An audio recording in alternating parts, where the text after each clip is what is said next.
Berawal dari niat mempromosikan film horor yang diangkat dari kejadian nyata dengan judul Pina Sebelum 7 Hari, akhirnya masalah hukumnya terlihat makin rumit dan pelik.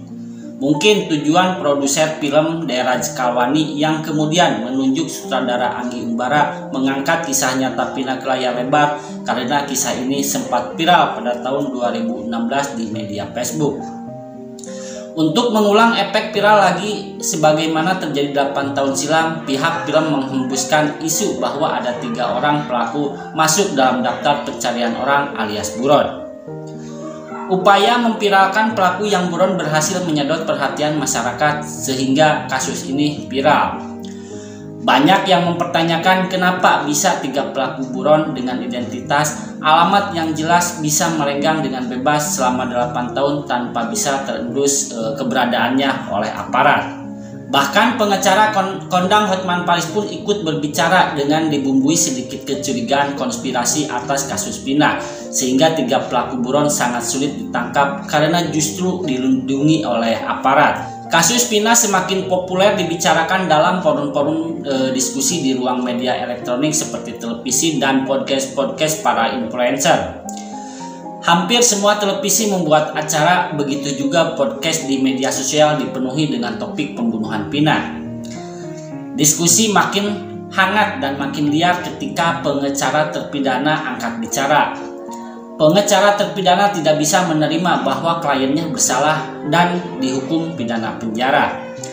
Salah satu kuasa hukum terpidana Titin Pridianti menyebut bahwa kasus Pina salah tangkap atau error in persona. Titin adalah kuasa hukum terpidana Saka Tatal dan merupakan satu-satunya terpidana yang telah bebas menjalani hukumannya. Saka Tatal pada waktu kejadian 8 tahun yang lalu usianya masih dalam status kategori anak atau di bawah 18 tahun. Titin mengungkapkan secara teknis fakta-fakta yang ditemukan dalam persidangan tidak berkesesuaian. Baju yang dikenakan korban yang katanya meninggal karena tusukan ditemukan masih utuh dan tidak berlubang sama sekali sebagaimana seharusnya tanda bekas tusukan. Hal lain yang aneh menurut Titin, jaksa dalam dakwaannya tidak mengenal secara persis lokasi tempat kejadian perkara atau TKP. Misalnya, dalam dakwaan disebutkan warung Bu Nining tempat nongkrong para pelaku disebutkan posisinya di pinggir jalan raya. Padahal sesuai dengan fakta persidangan, warung tersebut berada dalam gang dan masuk kira-kira 100 meter dari jalan raya itu.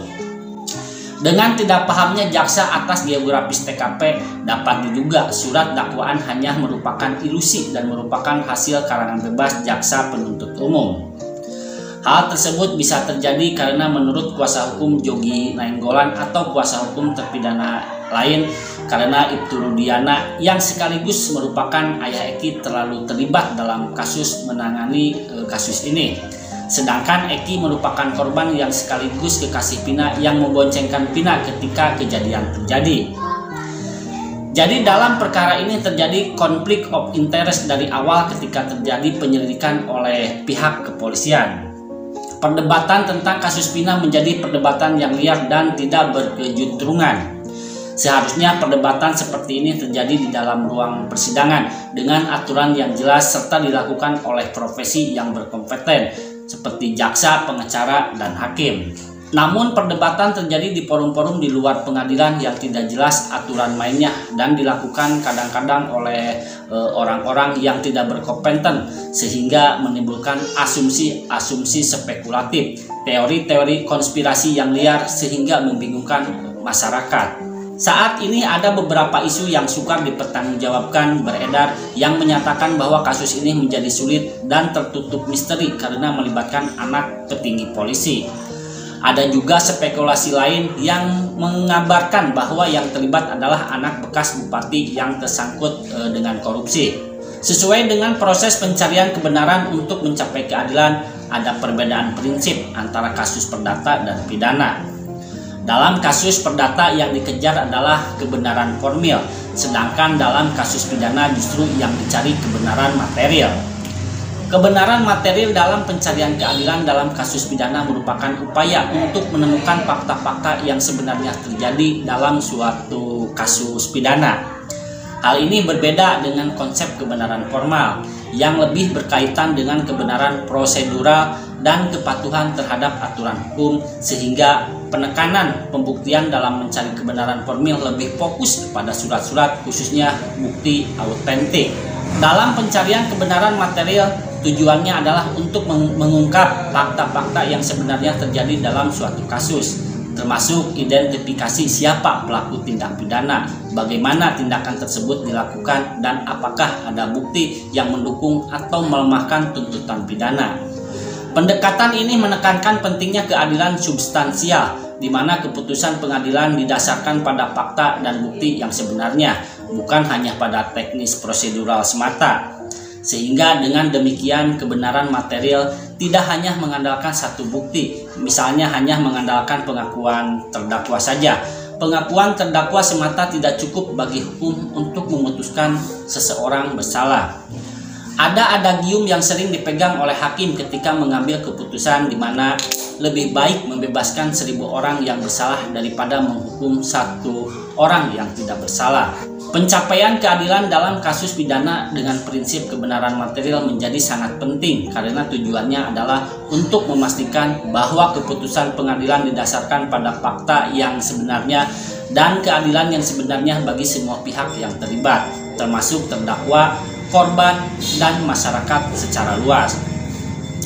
Upaya mencari kebenaran material ini mengharuskan penyelidikan yang teliti, mengumpulkan bukti yang akurat, serta penilaian yang adil dari fakta-fakta yang ada untuk mencapai keputusan yang adil dan benar dalam kasus pidana. Sehebat apapun sistem hukum pidana dalam mencari dan mencapai kebenaran material, tentu ada kalanya pada waktu dan kasus tertentu mengalami kegagalan. Ada beberapa halangan, baik karena disebabkan kondisi atau keadaan maupun karena faktor manusianya yang dapat menghalangi tercapainya kebenaran material dalam suatu pidana.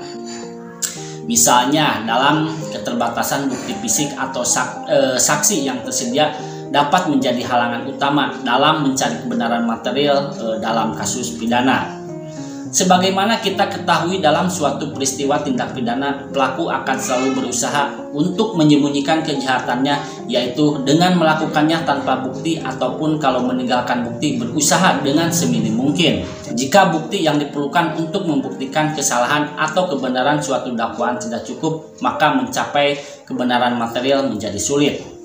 Atau bisa juga terjadi tindakan manipulasi atas bukti atau pemalsuan bukti oleh pihak yang terlibat dalam kasus pidana dengan tujuan untuk menghambat upaya mencari kebenaran material. Dengan adanya manipulasi bukti akan menyebabkan penyidik kesulitan dalam mengidentifikasi fakta sebenarnya serta mempengaruhi keputusan pengadilan. Dalam kasus-kasus tertentu bisa saja aparat kesulitan karena kurangnya sumber daya, keterbatasan teknis, atau kurangnya keahlian dalam penyelidikan pidana yang dapat menjadi hambatan dalam mengungkap kebenaran material.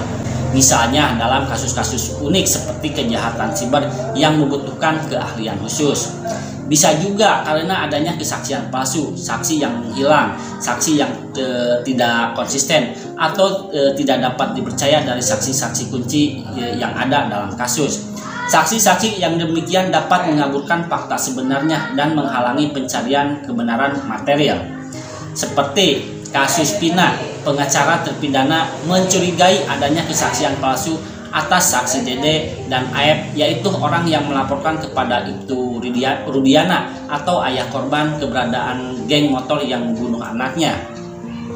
Menurut Titin, kedua saksi tersebut tidak pernah ada dan tidak pernah ditampilkan ke muka persidangan pengadilan, atau saksi menghilang dengan alasan sulit ditemukan.